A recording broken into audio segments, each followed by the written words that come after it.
ठीक है।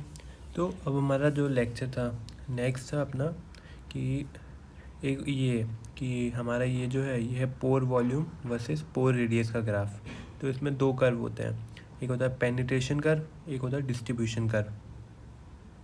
ठीक है। तो पेनिट्रेशन कर्व में क्या होता है देखो कि इसमें क्या है देखो कि हम साथ साथ में प्रेशर इंक्रीज, अगर हम देखो जो मरकरी वाला एग्जांपल था कि अगर जो उसका वो आया था साइज़ आया था वो प्रेशर के मतलब जो पोर रेडियस आई थी वो प्रेशर के इन्वर्सली प्रोपोर्शनल थी। तो जितना ज़्यादा प्रेशर बढ़ाएंगे उतने छोटे पोर्स पे जो वो जाके एड्जॉर्ब हो सकता है, और जितना कम प्रेशर लगाएंगे उतने बड़े बड़े पोर्स पे जाके एड्जॉर्ब हो सकता है वो। तो बेसिकली प्रेशर इंक्रीज, अब इसमें क्या होता है देखो प्रेशर इंक्रीज करते हैं तो मरकरी प्रोग्रेसिवली छोटे छोटे पोर्स में जाके एंटर करने लगता है, और जैसे ही छोटे छोटे पोर्स में जाके फिल होने लगेगा और फाइनली सारे पोर फिल होंगे और सेचुरेशन आ जाएगा। ये पेनिट्रेशन कर्व ये बना। ठीक है।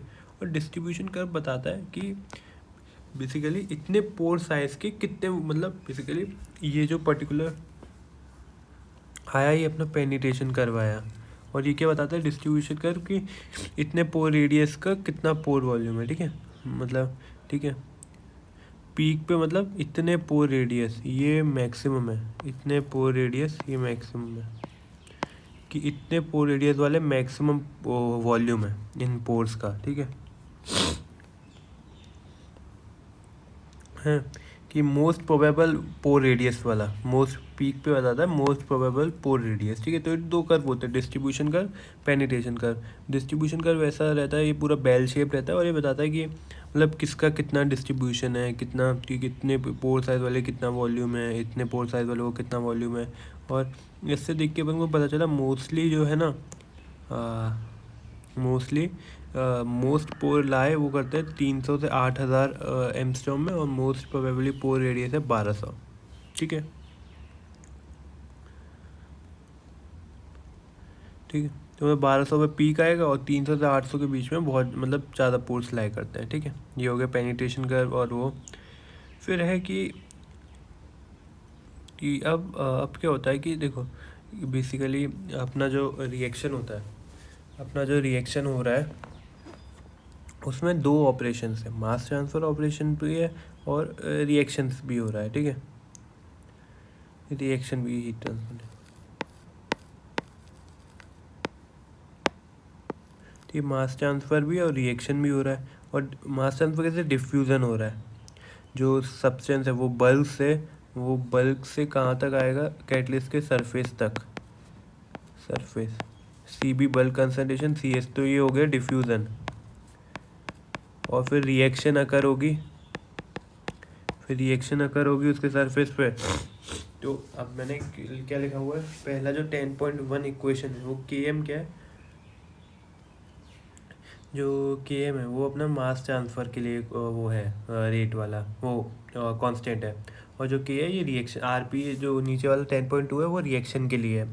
तो और सी बी बल्क कंसनट्रेशन है, सी एस सरफेस पे कंसनट्रेशन है, और के एम की यूनिट है सेंटीमीटर पर सेकेंड, और ए एम जो external surface area per unit mass of pellet है, उसका जो पैलेट है उसका surface area per unit mass. अब क्या है कि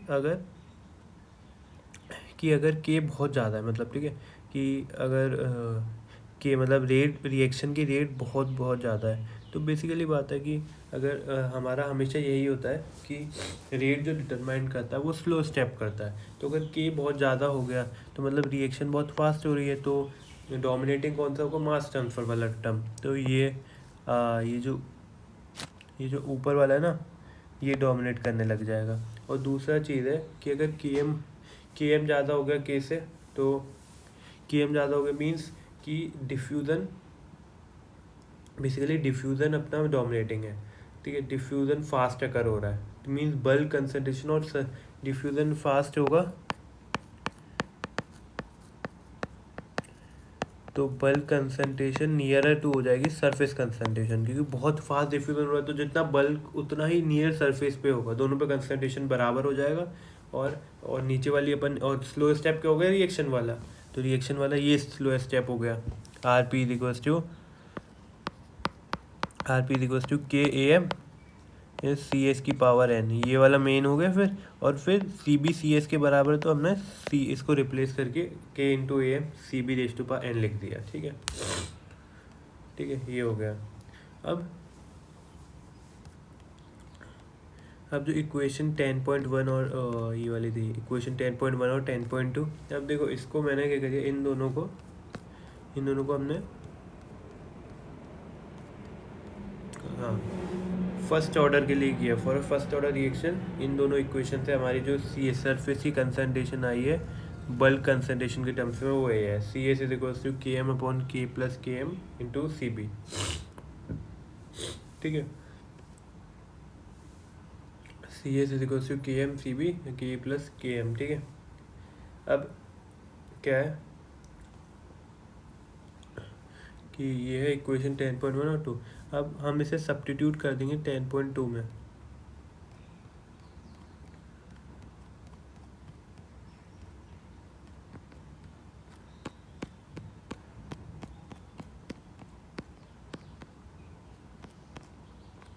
ठीक है, तो अगर मैं 10.2 में इसको सब्स्टिट्यूट कर दूँ ऊपर जाके, तो basically weight equals to R P,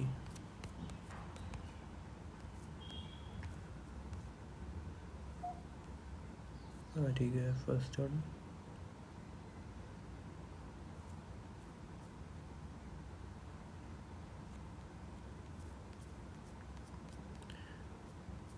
एक मिनट में बुक से चेक करता हूँ। तो यहाँ तक अभी तक मैंने यहाँ तक रिकॉर्ड किया है कि अगर फर्स्ट ऑर्डर है तो कंसंट्रेशन और बल्क सरफेस कंसंट्रेशन और बल्क कंसंट्रेशन के बीच में क्या रिलेशन है, और ये अगर अगर के एम से ज़्यादा हुआ, मतलब रिएक्शन की रेट ज़्यादा हुई, तो इतना रिएक्शन की रेट फास्ट हुई तो सरफेस कंसंट्रेशन जीरो की तरफ टेंड करेगी, और लोएस्ट स्टेप अपना मास ट्रांसफ़र वाला डिफ्यूजन स्टेप होगा। तो अपन ने R P equals to K M into M into C B लिख दिया। और अगर मास ट्रांसफ़र वाला डोमिनेट करेगा तो अपना लोएस्ट स्टेप होगा वो के होगा, ये वाला क्या नाम है, रिएक्शन वाला होगा। फिर रिएक्शन वाले के लिए तो फिर ये वाला और ये लिखा, और फिर सी बी सी एस के बराबर, तो ये अपना दो केस बन गए। ठीक है, एक में डिफ्यूजन डोमिनेट कर रहा है, एक में रिएक्शन डोमिनेट कर रही है।